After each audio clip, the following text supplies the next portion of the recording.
Lula se encontra com Biden daqui a pouco e deve firmar pacto para favorecer motoristas de aplicativos.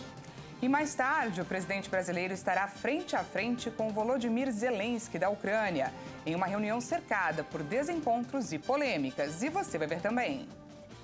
Microempreendedores individuais que têm dívidas em atraso podem ser excluídos do Simples Nacional e ter o CNPJ desativado. Operação da Polícia Federal apreende quase 6 bilhões de reais em bens obtidos pelo garimpo ilegal de ouro. Azerbaijão e Armênia concordam em cessar fogo na região de Nagorno-Karabakh. Calor até debaixo d'água. NASA diz que o oceano está com febre devido ao aumento histórico da temperatura na superfície. Essas e outras notícias você confere a partir de agora. Olá, boa tarde, seja muito bem-vindo. Como sempre, é muito bom estar em sua companhia e nós estamos ao vivo. Agora são 13 horas e 3 minutos pelo horário de Brasília. Boa tarde, Dani. Boa tarde, Kleber, e boa tarde, é Clara, você que nos assiste. Vamos juntos conferir o que é notícia no Brasil e no mundo nesta quarta-feira? Olha só, o presidente Lula tem reunião marcada hoje com o líder da Ucrânia, Volodymyr Zelensky, e com o mandatário dos Estados Unidos, Joe Biden. Os encontros estão marcados para esta tarde, em Nova York. Lula tem reuniões bilaterais com os presidentes dos Estados Unidos, Joe Biden, e da Ucrânia, Volodymyr Zelensky. A expectativa é que Lula converse com Biden por cerca de 40 minutos, com foco na reforma da ONU, no aquecimento global e no lançamento de uma ação global pelo trabalho decente. Com Zelensky, essa deve ser a primeira conversa presencial para tratar da solução para a guerra que a Rússia impõe à Ucrânia. Lula condena a invasão territorial da Ucrânia, mas não adota o tom duro dos Estados Unidos e de seus aliados. Para Zelensky, Lula poderia fazer mais pelo fim do conflito. O brasileiro insiste na criação de um grupo de países para negociar um acordo de paz entre a Ucrânia e a Rússia. Considera que os dois lados precisam ceder, mas Zelensky já deixou claro várias vezes que só aceita conversar com base em condições estabelecidas pelos ucranianos. A primeira tentativa de reunião presidencial entre os dois aconteceu em maio no Japão, quando os dois estiveram presentes como convidados na cúpula de chefes de Estado do G7. Na época, o governo brasileiro demorou para responder aos ucranianos e, quando tentou confirmar, Zelensky alegou que já não tinha disponibilidade em sua agenda. Antes, em março, os dois chegaram a conversar, mas por videoconferência. Após os compromissos, Lula retorna a Brasília. A agenda tinha previsão de retorno para quinta-feira, mas com dores no quadril, o presidente optou por reduzir os deslocamentos. Sem dúvida, hoje é um dia importante para o presidente brasileiro em Nova York. Afinal, Lula estará frente a frente com dois dos chefes de estados mais importantes do mundo.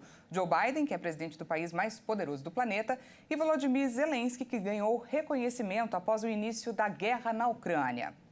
Verdade. E nas conversas, os presidentes abordarão temas diversificados e polêmicos, que vão desde um acordo de paz para a guerra na Ucrânia até a busca por soluções para regulamentar o trabalho dos motoristas de aplicativos. E para você ficar dentro desse assunto, esse é o tema da nossa entrevista de hoje.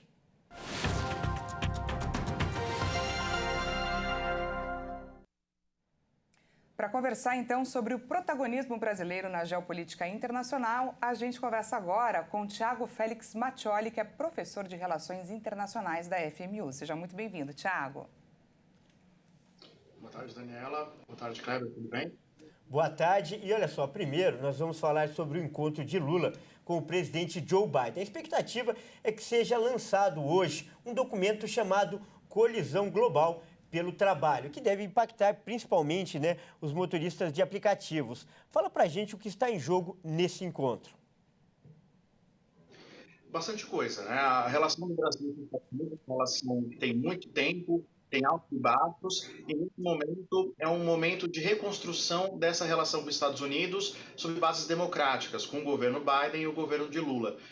O presidente Lula ontem, no seu discurso das Nações Unidas, deixou claro a importância do multilateralismo e a importância da nossa posição universalista de poder entrar em contato e ter contatos com todos. E a reunião com o presidente Biden é uma forma não só de discutir essa reforma eventual do Conselho de Segurança que o governo Biden tem também sinalizado a importância, mas de demonstrar a importância do Brasil no sistema internacional. Então, o Brasil se colocando como um player importante, que pode ouvir todos e conversar com todos, ele pode mediar os conflitos internacionais. E a questão do trabalho é um elemento essencial, não só pela história do próprio presidente Lula e do próprio presidente Biden, mas porque existe uma grande desigualdade no sistema internacional, pensando no trabalhador que está trabalhando por aplicativos, que contribui também para isso. Ou seja, a desigualdade nas relações de trabalho e nas relações econômicas gera situações que podem contribuir e alimentar esses conflitos. Então, a conversa com o presidente Biden é uma forma de você conseguir, então,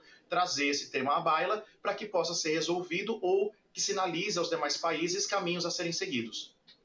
E, Tiago, no discurso de abertura da Assembleia Geral da ONU, Lula falou sobre criar espaço para negociações pela paz no leste europeu. Discurso esse que não foi aplaudido por Volodymyr Zelensky. E hoje teremos, então, os dois líderes frente a frente. O que esperar dessa conversa, Tiago?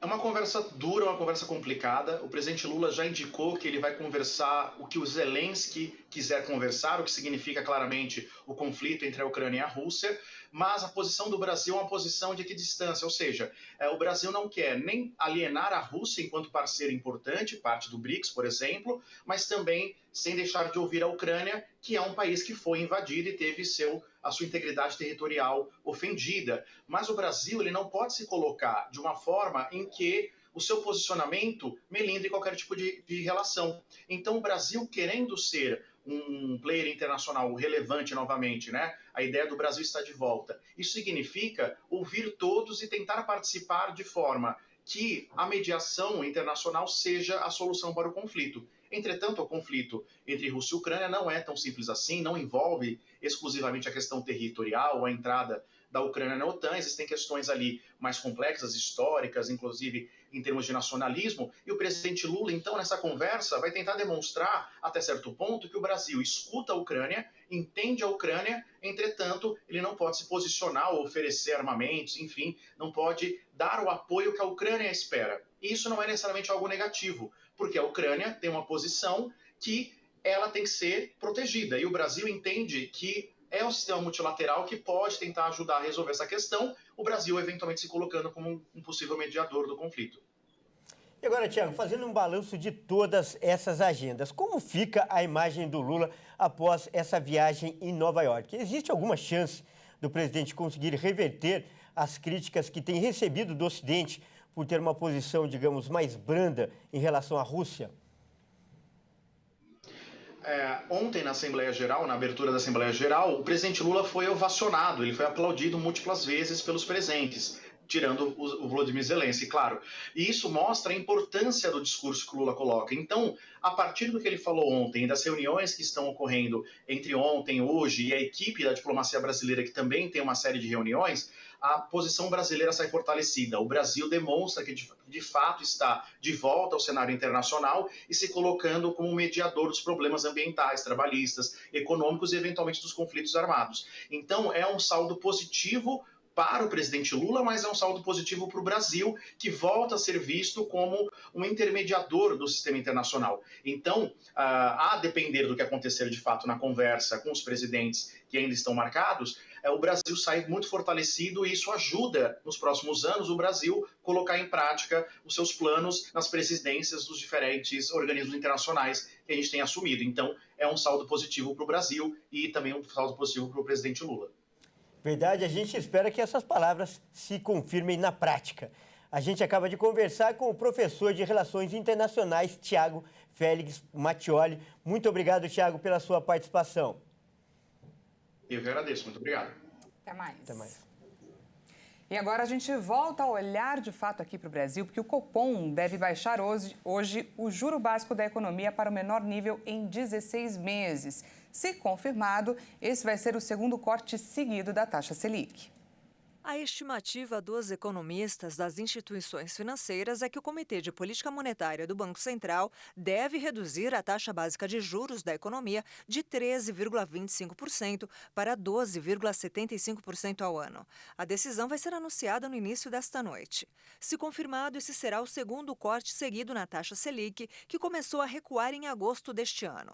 O resultado esperado para agora seria os juros no menor patamar desde maio de 2022, quando estava em 11,75% ao ano, ou seja, seria a menor taxa em 16 meses. A aposta do mercado financeiro de que o juro vai cair para 12,75% ao ano tem por base indicações do próprio Banco Central.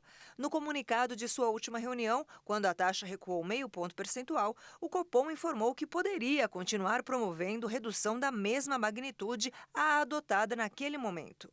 A projeção dos analistas do mercado financeiro é de que a taxa vai continuar recuando nos próximos meses, terminando o ano de 2023 em 11,75% ao ano. Para o fim de 2024, a projeção é de que a Selic caia para 9% ao ano. E os microempreendedores individuais devedores podem ser excluídos do Simples Nacional e ter o CNPJ desativado. As novas regras passam a valer neste mês. Dados do Simples Nacional, levantados até junho deste ano, apontam que 48,56% dos MEIs estão inadimplentes no Brasil. Entre os estados com mais devedores se destacam o Amapá, Amazonas, Pará, Roraima e Maranhão. Desde o começo de setembro, está valendo a determinação que os microempreendedores individuais que têm dívidas com a Receita Federal e a Procuradoria-Geral da Fazenda Nacional que não regularizarem suas pendências podem ser excluídos do Simples Nacional. Segundo a Receita, os inadimplentes recebem os termos e relatórios de pendências. No caso de exclusão, o Cadastro Nacional da Pessoa Jurídica, o CNPJ, continua ativo. Mas a empresa perde o benefício de recolher o tributo em valores fixos mensais, entrando nas regras de apuração com base no lucro real ou lucro presumido. Durante os próximos meses, os empreendedores que deixarem de apresentar a declaração anual simplificada do MEI por mais de 90 dias também podem ter o CNPJ inapto. Isso significa que as empresas não poderão emitir notas fiscais ou licenças e ter os alvarás cancelados. Além disso, as dívidas passam para o nome do microempreendedor e o CPF do profissional fica restrito, dificultando a obtenção de empréstimos e também de financiamentos. E veja a seguir, Azerbaijão e Armênia concordam em cessar fogo na região de Nagorno-Karabakh. E ainda, a NASA diz que o oceano está com febre devido ao aumento histórico da temperatura na superfície. Nós voltamos já.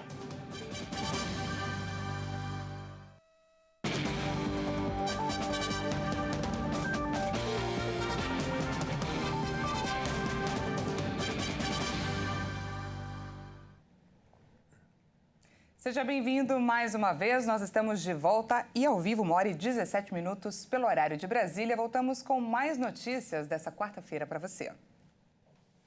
Olha só, a Comissão de Constituição e Justiça do Senado adiou para a próxima quarta-feira a votação do projeto que estabelece um marco temporal para a demarcação de terras indígenas no Brasil. Já o Supremo Tribunal Federal volta a julgar hoje o assunto. O julgamento do recurso sobre o marco temporal retorna à pauta da sessão do plenário desta quarta-feira. Será a 10ª sessão sobre o tema, que começou a ser analisada em agosto de 2021. 5 ministros ainda vão apresentar suas posições: Luiz Fux, Dias Toffoli, Carmen Lúcia, Gilmar Mendes e Rosa Weber. O STF terá cadeiras para 100 indígenas acompanharem dentro do plenário e outros 500 indígenas podem acompanhar do lado de fora. Até o momento, há 4 votos contra a aplicação do critério na definição das áreas ocupadas pelos povos originários. São eles o relator, ministro Edson Fachin, o ministro Alexandre de Moraes, o ministro Cristiano Zanin e o ministro Luiz Roberto Barroso.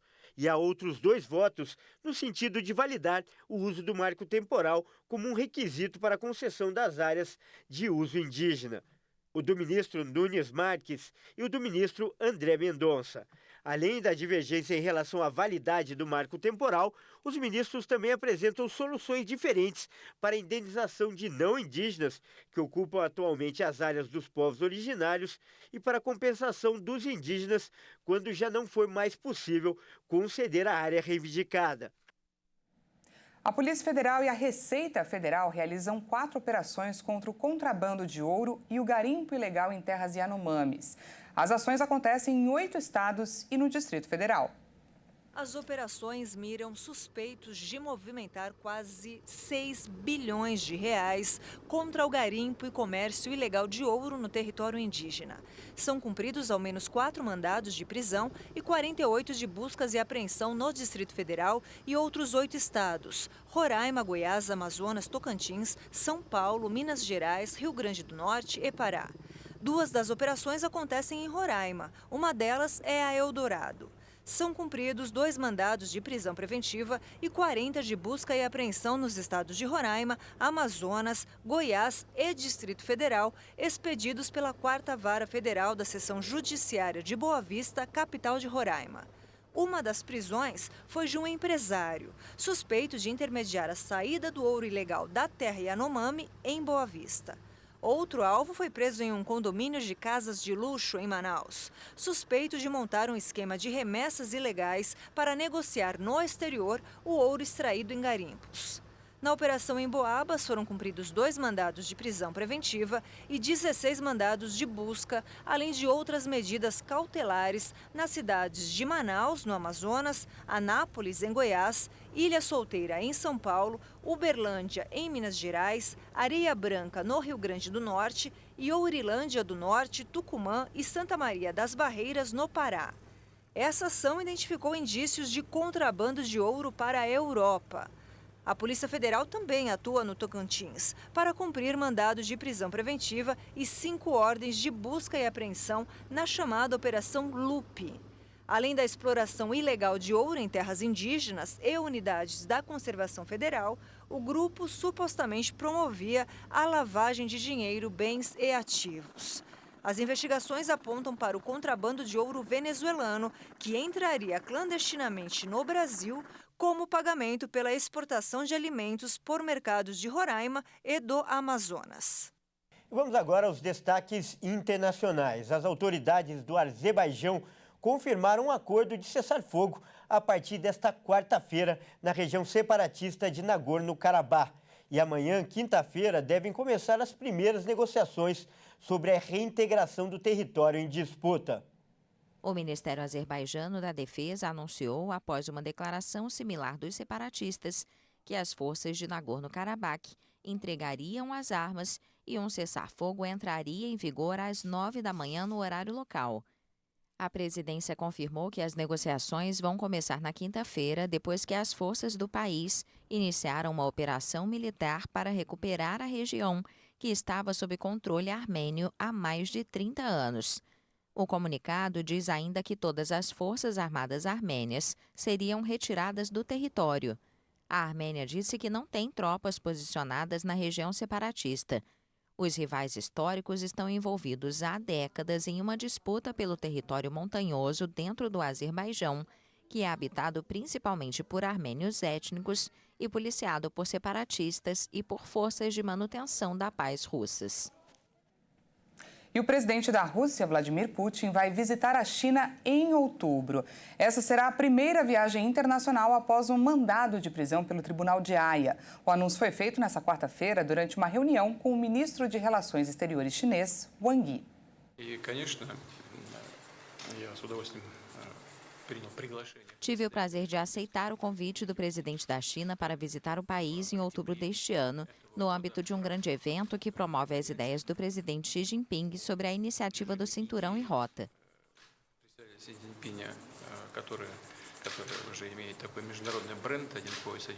China e Rússia são aliados estratégicos que divulgam frequentemente sua cooperação econômica e militar e a amizade sem limites. Xi visitou Moscou em março e assegurou que as relações entre ambos os países estavam em uma nova era. Desde o início da guerra na Ucrânia, Pequim tentou se posicionar como um ator neutro, mas ofereceu a Moscou, cada vez mais isolado, um apoio diplomático e financeiro vital. Nos últimos meses, os dois países realizaram vários exercícios militares conjuntos com patrulhas aéreas e marítimas.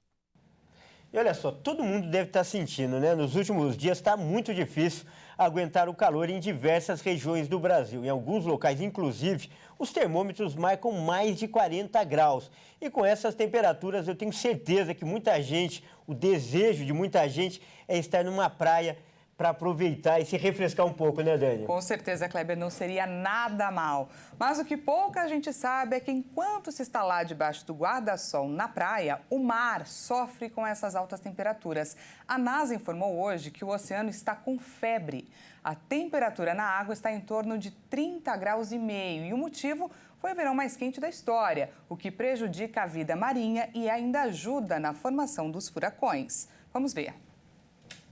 A NASA publicou um artigo intitulado "O Oceano está com febre", que explica que em março e abril as temperaturas médias da superfície do mar ultrapassaram os níveis mais elevados que tinham sido observados no registro de dados mantido pela Administração Oceânica e Atmosférica Nacional dos Estados Unidos. O texto afirma que em agosto foram encontradas anomalias na temperatura da superfície do mar e é notável que algumas áreas dos mares do planeta tiveram temperaturas quentes superiores a 3 graus Celsius.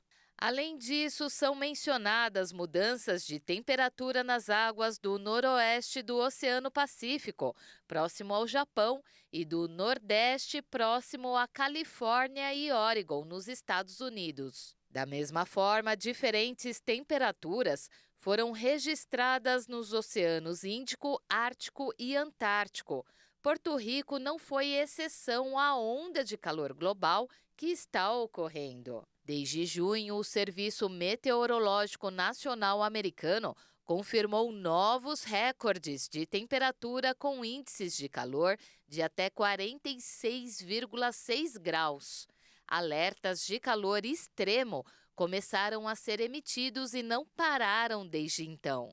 Ainda segundo o Serviço Meteorológico, as temperaturas das águas que circundam a zona de Porto Rico mudaram e algumas alterações já são perceptíveis. Em plena temporada de furacões, na região do Oceano Atlântico, que começou em 1º de junho e termina em 30 de novembro, o aquecimento dos mares pode trazer consequências inesperadas. Essa edição fica por aqui. Muito obrigada pela sua companhia. E não se esqueça que daqui a pouco às 13h50 eu volto com mais notícias para você. Até mais. Até mais.